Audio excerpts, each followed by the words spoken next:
It is 4 in the afternoon in early August. The blinds are closed. The thermostat says 78 degrees. The air conditioner has been running since breakfast, and your utility app is already warning you about a bill that has not arrived yet. This is the part of summer nobody puts in vacation photos. Average home cooling costs are projected near $792, up roughly 10.5% from last year and about 40% higher than 2020. 1 in 6 households is already behind on utility bills. Across the country, that debt keeps climbing. Now picture a farmhouse built before 1900. No central air, no window unit, no electric fan, no refrigerant, no compressor, no electricity. Still, a family had to cook, sleep, work, and survive August inside it. The claim is not magic. Those houses were not holding 68 degrees during a heat wave, but many could sit 10 to 15 degrees below the outdoor peak, using no fuel at all. So what did they know that we forgot?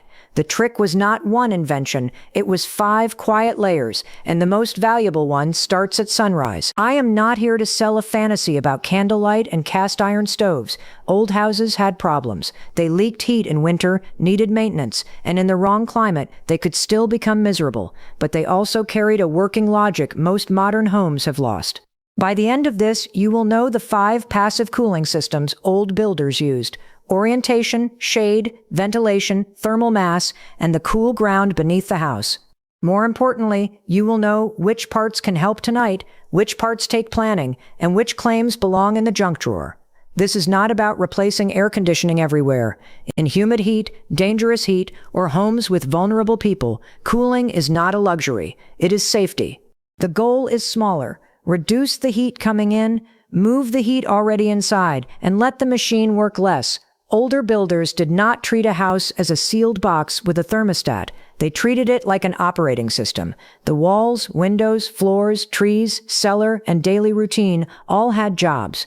And the first job began before anyone touched a window latch. Before the windows, shutters, trees, or cellars mattered, the old builder had to make one decision while standing outside in the sun. The old builder did not start by asking where the couch would go. He asked where the sun would hit. On many older farmhouses, the long body of the house ran east to west. That meant the broad wall faced south, and the narrow ends faced the low sun at morning and evening. It was not decoration, it was aim. In the northern hemisphere, the winter sun travels low across the southern sky. A south-facing wall can catch that low light deep into the rooms when heat is welcome.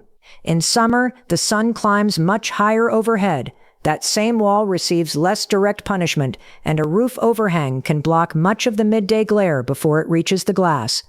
The trouble comes from the ends of the house. East walls get low-angle sun in the morning, west walls get it late in the day, after the air is already hot and the roof and ground have been baking for hours. That western sun comes in sideways, under porch roofs, and past shallow eaves. It is hard to stop with a simple overhang because it is not falling from above. It is driving straight at the wall. So the old layout did something simple. It gave the sun less wall to attack. Modern passive solar guidance says much the same thing. A house does not have to face perfect true south to work well. If it sits within about 30 degrees of true south, it still captures most useful winter sun. And turning slightly east of south can help dodge some of the worst late afternoon summer heat. That is the first layer. Before shutters, shade trees, or open windows, the house was pointed like a tool. But once the house faced the right way, the next question was how much sun to let through the skin. Glass was the expensive weakness in the wall. A plank wall, a brick wall, even a thick lime-plastered wall could slow heat down. A window invited it in. So older houses treated windows like a heat budget. Spend them where they paid you back, cut them where they punished you. That is why you commonly see larger windows on the south face, fewer and smaller windows on the north, and careful limits on east and west glass. South windows could be useful. In winter, they pulled low sun into the rooms. In summer, they could be protected because the sun was high enough for the roof to help. That protection had a vocabulary. Deep eaves, wide overhangs, porches, canvas awnings, exterior shutters. A south porch could shade the wall behind it for most of a summer day, while still allowing reflected light and moving air.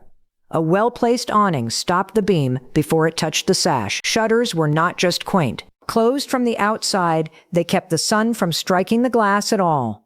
That last part matters. Interior curtains feel like shade, but once sunlight has crossed the window, much of that energy is already inside. The fabric gets hot. The air around it gets hot. The house has accepted the heat.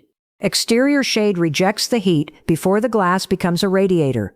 The same thinking shapes smaller openings above and around rooms. Transoms let hot air move from room to hall. Cupolas and clerestories gave rising heat a place to escape. Light exterior finishes reflected sunlight instead of swallowing it. None of this was one magic trick. It was a stack of small decisions, each one lowering the load before comfort had to be rescued, and the best shade machine they owned was not nailed to the house. It was planted beside it. A tree did what an awning could not. It changed with the calendar. Plant a deciduous tree on the south or west side of a house, and in August its leaves become a living roof. They catch the hard afternoon sun before it hits the wall, porch floor, window glass, or packed dirt near the foundation. The shade is not just cooler air. It is heat that never enters the building. Then January comes. The same tree drops its leaves, and the low winter sun passes through the branches. The house gets light when light is useful. The wall warms when warmth is wanted. No switch, no thermostat. Just a seasonal machine made of trunk, leaf, and timing. This is why old farmhouses were often planted into a pattern. Big shade trees to the west, where the late sun is most punishing. Trees to the south, where summer shade and winter access could both be managed. Openings to catch breezes. Clearer space where dampness or blocked winter sun would become a problem. Modern research backs the principle, but the honest numbers matter. Department of Energy guidance says well-placed trees can cut air conditioning needs significantly. Forest Service simulations have found large potential savings depending on climate, house shape, and exact placement. But measured billing data from real houses in Sacramento found something more modest. West and south shade trees reduced summer electric bills by about 5% on average. That is not a miracle. It is still real. A tree is a compounding asset. It starts small and asks for years, but each season it grows more shade, cools more ground, and lowers the load before the machine has to fight. Shade keeps heat from entering, but the old houses also had something modern houses often lack, the ability to swallow heat without immediately feeling it. The wall was not just a wall. In an old farmhouse, it was a storage device. Stone, brick, adobe, rammed earth, lime plaster, even a thick masonry chimney in the center of the house all had one quiet advantage. They were heavy. Not heavy in a poetic sense, heavy in a physical sense. They could take in a large amount of heat before their own temperature changed very much. That is thermal mass. On a hot afternoon, sunlight hits the outside of the house. Warm air presses against it. Heat tries to move inward, but a thick brick wall does not pass that heat through instantly. It drinks it slowly. The outer face warms first, then the middle. Then, hours later, the inner face begins to feel it. That delay matters. If the hottest outdoor air arrives at 3 in the afternoon, but the heat does not fully reach the room until 8 or 9 at night, the house has bought time. By then the sun is gone. The outdoor air is cooler. Windows can open. Stored heat can bleed back out instead of cooking the room at the worst hour. Modern lightweight walls work differently. A framed wall with fiberglass can be a good insulator. It can slow heat flow, but it does not store much heat. So when the outdoor temperature jumps, the indoor surface responds more quickly. The house may be sealed and insulated, but it has little ability to absorb the punch. The old wall softened the punch, but thermal mass has to touch the room. A tile floor can help. A concrete slab can help. Exposed plaster, brick, stone, or adobe can help. But bury that mass under carpet, paneling, drywall, or thick foam, and you have cut it off from the air it was supposed to steady. The material is still there. The battery is just unplugged. But a heat battery has one fatal weakness. If you never empty it, it stops helping. So the old routine had 2 parts. Empty the house at night. Seal it at dawn. That sounds almost too simple, but it is the part many people reverse. At sundown, when outdoor air finally drops below indoor air, the house is ready to exhale. Windows open, stair halls open, attic vents open, shaded low openings on the north side or porch side open. Cool air enters low, warm air leaves high, and the heat stored in floors, plaster, brick, and furniture starts moving out. This is night flushing. It is not just about making the room feel breezy while you sleep. It is about washing heat out of the materials themselves. The walls spent the afternoon absorbing heat. The night air carries that heat away. By morning, the house begins the next day with a cooler body. Then comes the rule. At sunrise, you shut it down. Windows close before the sun gets strong. Blinds come down, curtains close, shutters swing in. The goal is to trap the coolness the house earned overnight and keep morning sunlight off the interior surfaces before they start warming again. The modern mistake is waiting until 9 in the morning. The air feels fresh, the birds are loud. The kitchen seems stuffy, so people open the windows right when the outside air is already climbing. Warm air rolls across cool floors and walls, and the house you cooled all night begins charging with heat again. It feels pleasant for 10 minutes, then you pay for it all afternoon. This is why thermal mass works best with discipline. Heavy materials can smooth the day only if night air discharges them, and only if morning sun is kept out. The house is not magic, it is a cycle, and the cycle has limits. It works strongest in places with big day-to-night temperature swings, where August afternoons are hot but nights drop hard. It works less powerfully along the humid Gulf and Atlantic coasts, where night air stays warm and wet, and the house cannot easily release what it stored. Opening windows is not the same as ventilating a house.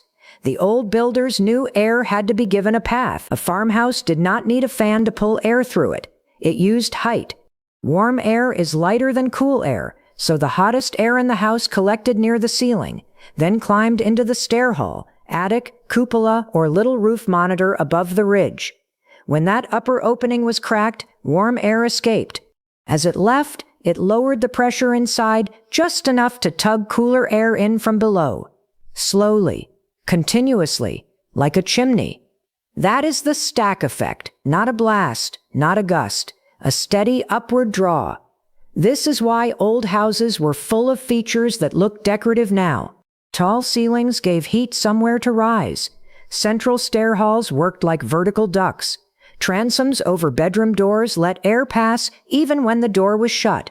Double-hung windows could open at the bottom and the top, letting cool air enter low, while warm air leaked out high. Cupolas were not ornaments. They were exhaust ports.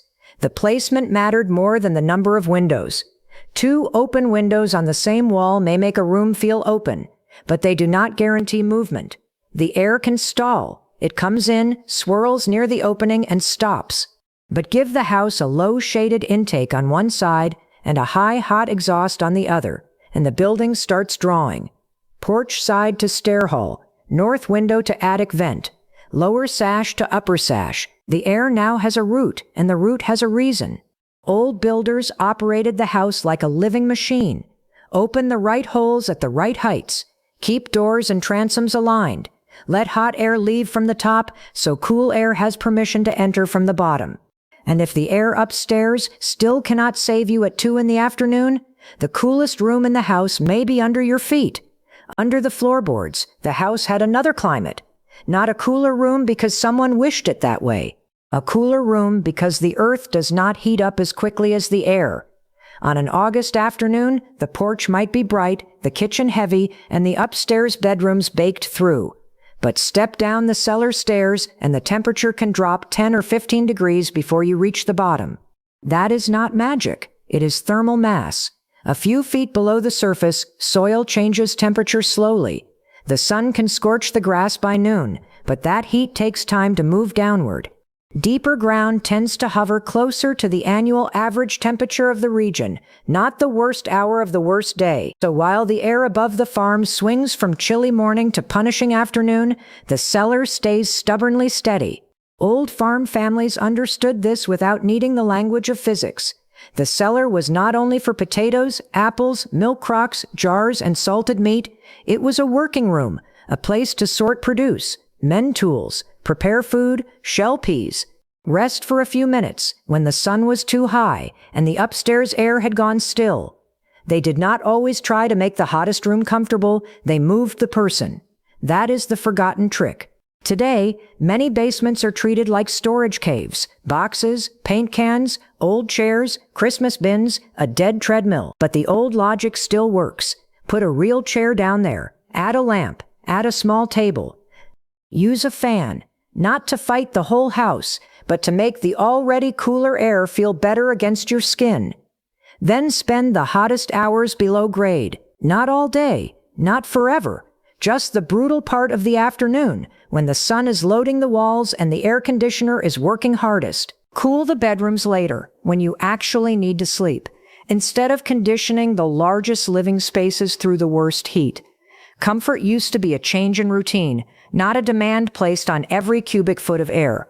So if all of this worked, why did 2 generations forget it almost completely? The answer is not that someone stole the knowledge. It is that the knowledge stopped being necessary. In 1902, Willis Carrier built the first modern electrical air conditioning system for a printing plant in Brooklyn. It was not designed to make a living room pleasant. It was designed to control humidity so paper would not swell and ink would line up correctly. But the idea escaped the factory, first into mills and department stores, then movie theaters, where summer became part of the business model, then offices, then cars, then the post-war house, with smaller eaves, sealed windows, low ceilings, and a thermostat on the wall. Once that happened, the house no longer had to teach you anything. You did not need to know when to open the upstairs sash. You did not need to understand why a porch stayed tolerable at supper. You did not need transoms, shutters, stair halls, shade trees, or a morning routine. The machine could erase the penalty for forgetting. And modern building added another layer. A tight house can be efficient, but it also needs planned ventilation for health. Modern standards like ASHRAE 62.2 do not treat opening a window as the required whole house ventilation strategy. Fresh air cannot depend on someone remembering a latch at midnight. So this is not a romantic argument against air conditioning. It is a warning about load. Because there is also a market hiding in plain sight. Nobody sends you a monthly bill for a deep overhang. Nobody invoices you for a maple tree shading the west wall. Nobody profits when you close shutters at dawn or let a stair hall pull warm air upward. But compressors, refrigerant, service calls, filters, duct repairs, and kilowatt hours all have a price tag. The useful question now is not whether to abandon AC, but how to stop making it do work the house could have done for free. So the forgotten system was never one trick. It was the house working as a sequence. Face the rooms with the sun in mind. Keep glass under control. Shade the outside before heat enters. Let brick, plaster, stone, and old wood absorb the cool of the night. Flush the house when the air turns. Give hot air a highway out through stairs, transoms, cupolas, or upper windows. And when the day becomes too heavy, retreat to the cellar, the porch, or the shaded side. That is the old logic. Not comfort by force, comfort by timing. You can start tonight. Do not open the house just because the sun is down. Wait until the outdoor air is cooler than the indoor air. Then open low windows on the cool side and high windows where warm air can escape. Let the house breathe all night if it is safe to do so. At sunrise, reverse the routine. Close the windows. Block the sun on the hot sides, especially the east in the morning, the south through midday, and the west in the afternoon. The west wall is the brutal one. Find it at 2 o'clock, and you have found your first target. This week, uncover thermal mass where you have it. Pull rugs off cool floors. Stop insulating old masonry from the room with heavy clutter. Add fast exterior shade. An awning, a screen, a shutter, even a temporary cloth. Later, plant the tree. And if this made you recognize something in an old house, leave it in the comments. Transoms, cupolas, deep eaves, cellars, sleeping porches, or a family hot weather routine nobody writes down anymore. That knowledge is worth saving. Thanks for watching.